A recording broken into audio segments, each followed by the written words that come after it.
kumatu aya salatu khairum minan naum digali ku ilmu alat jurmiyah turun muriang teu kuatin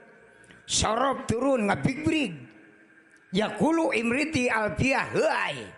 turunlah mantek kakare ku ilmu mantek beunang cek ilmu mantek as-salatu khairum minan naum aslina sanes eta as-salatu ba'da naum khairun min salati qabla naum eta jagali mantek salat anu sare heula jauh leuwih alus tibatan salat anu teu sare heula maksud adan didinya salat subuh mah leuwih alus tibatan lohor asar magrib isya tah eta arti as-salatu khairum minan naum. Nah cenah geuning dibacana as-salatu khairum minan naum lidoruratin nadmi supaya geunaheun diadankeunana sapanjang teuing mah hese sakumaha ngadankeunana itu as-salatu ba'da naum khairun min salati qabla naum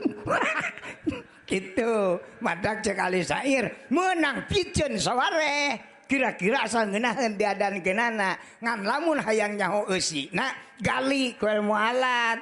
ulah dibabade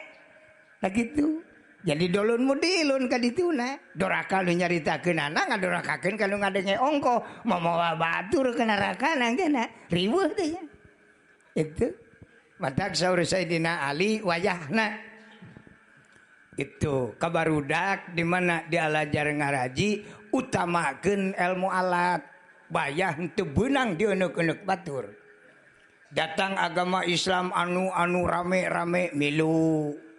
itu da boga kekuatan itu Sayyidina Ali tara nyaritakeun syahadat salat zakat puasa nu dijaga ku Sayyidina Ali ilmuna baham saur Sayyidina Ali ti sarodot tinu suku 4 poe ge cager deui tapi lamun ti salat letah bakal natrat nepi ka akhirat kitu Sayyidina Ali itu sok kana jalmi dicabok we 3 poe ge bisa salaman deui akur deui tapi lamun nyeri hate ku omongan jelema ya 7 turunan aing bal ngampura nyeri aing padahal mah teu raheuteuna naon itu mantak jeung jabatan ngaraheutan jelema mah wah mending ringkus